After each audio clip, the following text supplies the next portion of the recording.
Hi guys, so today we will be discussing mutations. Okay, so what are mutations? Mutations are spontaneous changes that happen to your genome. अब आपको पता है कि जब molecular basis में हमने ये स्टडी भी किया है कि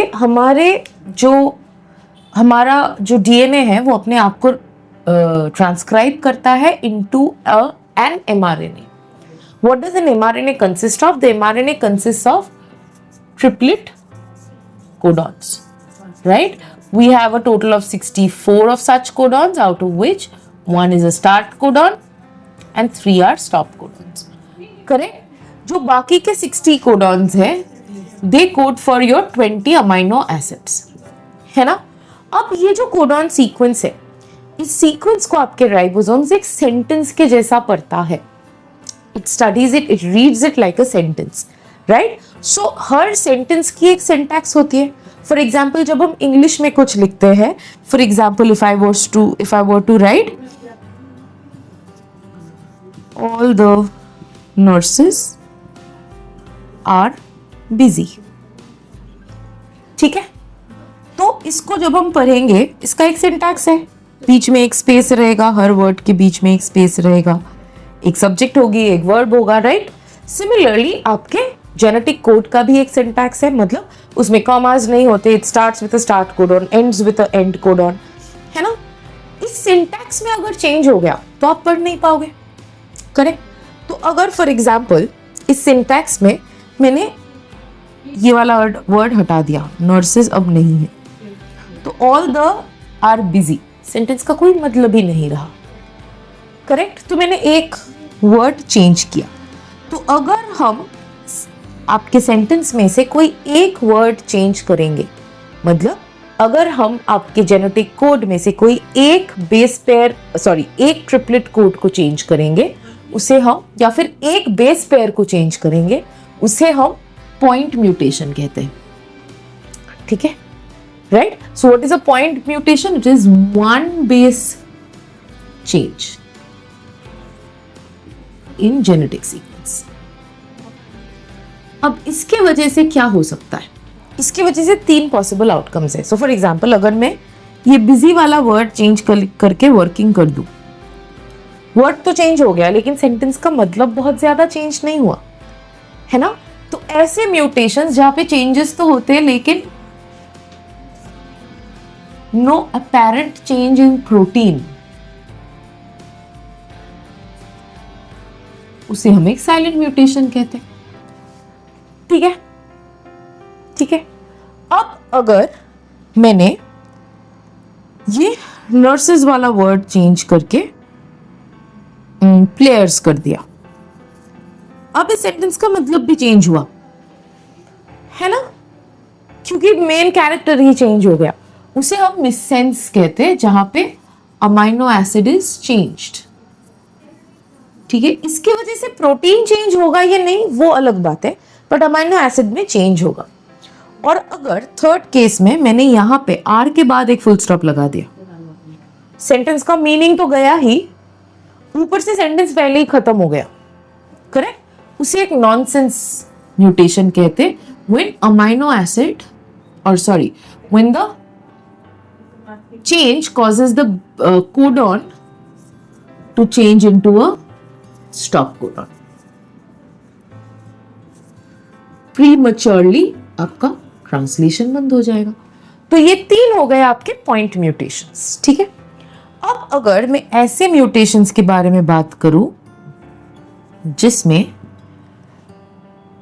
किसी पॉइंट पे म्यूटेशन नहीं हो रहा है, म्यूटेशन या चेंज ऐसा हो रहा है कि मैं जब रीड कर रही हूं, मेरा रीडिंग फ्रेम क्या है? All the players are busy. ये रीडिंग फ्रेम चेंज हो जाए, है ना? सिमिलरली अगर मैं AUG GUC CUG AU GU AG, let's say this is your genetic sequence. ठीक है? इसका रीडिंग फ्रेम है ये. अब अगर मैं ऐसा कुछ करूं जिसके वजह से, अच्छा ये इंसर्शन भी ऐड करना पड़ेगा, जिसके वजह से ये रीडिंग फ्रेम चेंज हो जाएगा. जैसे मैंने यहाँ पे एक G ऐड कर दिया, लेट्स से, ठीक है, तो क्या हो जाएगा AUG GGU CCUG AUG UAG. Now see, the reading frame has changed to this. The amino acids may or may not vary, correct? This changing the reading frame is known as a frame shift mutation. Now, frame shift mutations can happen by various ways. It can either be intrachromosomal or interchromosomal. Okay? Intrachromosomal में क्या होता है? Let's say this is deficiency. Deficiency में क्या होगा? For example, you have, let's say these are the genes on a chromosome. Okay? Deficiency में end में से एक सेक्शन टूट जाएगा. So A B C D E हो गया, इस तरफ ठीक है. That's deficiency. Deletion is same, but the deletion, the removal happens from the center, यहाँ से. So अगर A B D E हो गया और sorry D E F G upon A B C D E F G, तो क्या हुआ? C हट गया, C का डिलीजन हुआ, तो बीच में से हुआ तो वो इंटरस्टिशियल डिलीजन. इन्वर्जन का मतलब, let's say this is the sequence जो इन्वर्ट हो गया 180 डिग्री, मतलब A B E D C F G, that is the inversion. ये 180 डिग्री हो गया. इंसर्शन मतलब यहां पे एक ऐड हो गया, ठीक है ना, जैसे मैंने यहां पे दिखाया. This is a very good example of insertion. Insertion में एक बेस इंसर्ट हो सकता है, एक पूरा कोडॉन इंसर्ट हो सकता है, जो भी होगा जैसे ही वो इंसर्ट हो जाएगा पूरा रीडिंग फ्रेम चेंज हो जाएगा. करेक्ट? अब क्योंकि इन सारे केसेस में the reading frames are changing, they are all frame shift mutations. Now if it happens interchromosomally, then you have two ways in which it can happen. One is a duplication. So let's see. Let's say A, B, C, D, E, F, G. A, B, C, D, E, F, G. Duplicate होगा. ठीक है, अगर ऐसे duplicate हुआ कि A, B, C duplicate हो रहा है मल्टीपल टाइम्स, जैसा है वैसे ही डुप्लीकेट हो रहा है,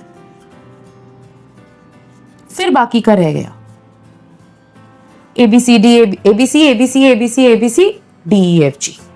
ठीक है ना, मतलब ये जो ABC का सीक्वेंस था वो 4 बार रिपीट हुआ है, नॉर्मली रिपीट हुआ है, जैसा था वैसा रिपीट हुआ है, और एक के पीछे एक रिपीट हुआ है, तो उसे हम कहते हैं टैंडम रिपीट्स. ठीक है, और अगर ये रिपीट ही हुआ बट उल्टा हुआ, मतलब ABC का रिपीट CBA बन के हुआ, then this is still a tandem repeat. Tandem मतलब वन आफ्टर द अदर, एक के पीछे एक. ठीक है, लेकिन उल्टा हुआ तो रिवर्स टैंडम रिपीट. राइट? अब ट्रांसलोकेशन. ट्रांसलोकेशन का मतलब है क्रोमोसोम का एक हिस्सा टूट के दूसरे हिस्से में जाके अटैच होना. ठीक है, सो नाउ सिंपल ट्रांसलोकेशन का मतलब है, let's say this is one chromosome, homologous pair. इसका ये जो टर्मिनल सेक्शन है ये टूट गया और आके यहां पे अटैच हुआ, देन ये हो गया सिंपल ट्रांसलोकेशन. ठीक है, रेसिप्रोकल ट्रांसलोकेशन का मतलब है ये एक क्रोमोसोमल होमोलोगस पेयर है, लेट्स से